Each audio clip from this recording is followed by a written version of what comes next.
С много емоции под августовското слънце и спортен хъс премина третият благотворителен турнир по плажен волейбол в Видин. Инициативата, която вече се превръща в традиционна, е в подкрепа на деца, чието родители, работили в системата на МВР, са дали върховната жертва в името на опазването на обществения ред и спокойствие.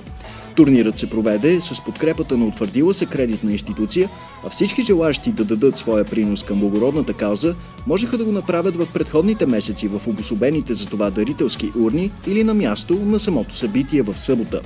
В замяна на това, записалите се отбори се отблагодариха на дарилите от собствените си средства жители и гости на Видин с една наистина впечатляваща игра.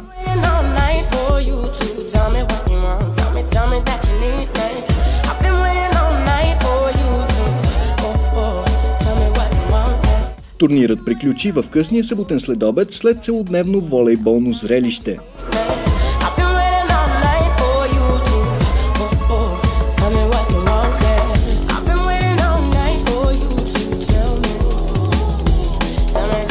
Благополучно приключи третия турнир, благотворителен по плажен волейбол. Започваме с награждаването. Всичко беше нормално. Проведе се при нормални условия, без инциденти, което е най-важното. И на трето място се нареди отбора на вълците. Честито!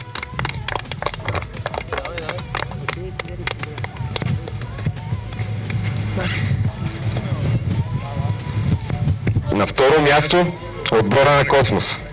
Честито! Капитана.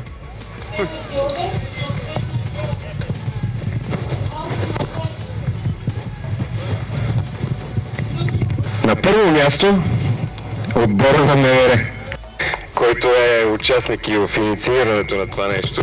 Честито!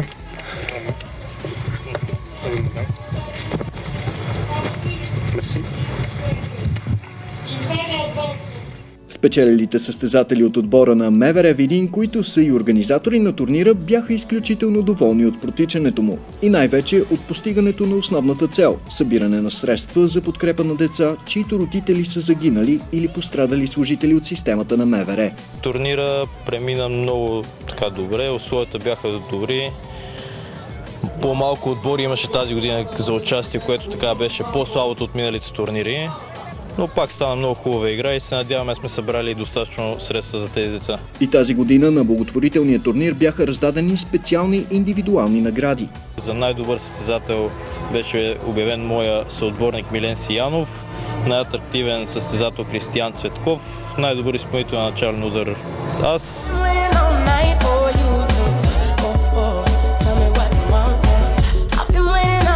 Кажете ни, какво държите в ръцете си? Наградата за най-добър състезател тази година.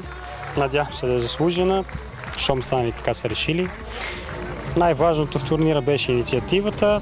Всички сме събрали за една добра кауза и може би, се надявам от тук натам да продължаваме по същия начин и да събираме все повече средства и да има малко атракции за хората от Видин. Най-важна е самата инициатива и това да подпомогнем на тези дечица. И за наша радост, за момента тук в нашата дирекция и на територията на Видин нямаме такива деца и такива пострадали или загинали колеги. Надяваме се да се записват все повече хора, да има желаещи за спорт в града. Все пак каузата е най-важна.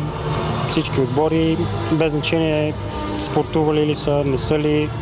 Важното е, че имат желание и са дошли да споделят този ден с нас. Главен полицай Юлиан Бързашки уточни, че всички, които желаят да дадат своят принос за подкрепата на деца, на загинали или пострадали служители на МВР, все още имат тази възможност. Тази урна, която тук виждате на самия турнир, ще бъде поставена в кафето до Дома на красотата, където течеше и записването за самия турнир.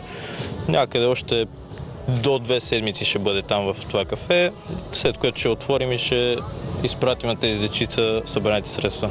А ще продължи ли и занапред благотворителния турнир по плажен волейбол? Разбира се, това ще шегуваме с приятели, с играчи, че живи и здрави сме и да има и 10-ти турнир.